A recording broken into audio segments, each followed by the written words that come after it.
उमरगा तालुक्यातील शिवाजीनगर तांडा येथून एक दुर्दैवी घटना सध्या समोर येते।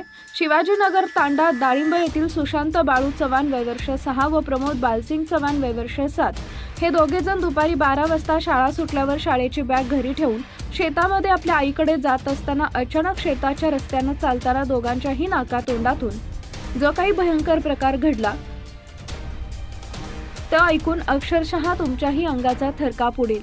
या 6 वर्षाच्या आणि 7 वर्षाच्या चिमुकल्यांसोबत शेताच्या रस्त्याने जात असताना नेमकं असं काय घडलं ते पुढे पहा। त्या अगोदर तुम्ही चॅनलवर नवीन असाल तर चॅनलला सबस्क्राइब जरूर करा, जेणेकरून अशा प्रकारचे अपडेट्स या तुमच्यापर्यंत पोहोचत राहतील।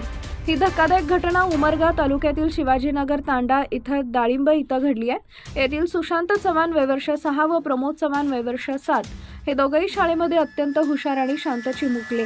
नेहमीप्रमाणे शाळेतून आल्यावर त्यांनी शाळेची बॅग घरी ठेवली आणि आई शेतामध्ये काम करत असल्यामुळे शेतामध्ये जाण्यासाठी निघाले। शेतामध्ये आल्यानंतर आपली आई काम करत असल्याचं पाहताच दोन्ही चिमुकले शेताजवळील पाझर तलावाचं पाणी पाहण्यासाठी व खेळण्यासाठी तिथं गेले असता दोघेही पाण्यात पाय घसरून पडले। शेतातून मुले कुठे गेली म्हणून आई व नातेवाईकांनी शोध घेतला। सायंकाळी 5 वाजता पाझर तलावात एका मुलाचा शर्ट पाण्यावरती आल्याचं दिसून आले। दोघांनाही तलावातून बाहेर काढण्यात आला। त्यानंतर एनेगूर इथं सरकारी रुग्णालयात दाखल केले असता दोघांनाही डॉक्टरांनी मयत घोषित केले। शिवाजीनगर तांडा येथील घडलेल्या या घटनेनं संपूर्ण परिसरामध्ये हळहळ व्यक्त होताना दिसून येते।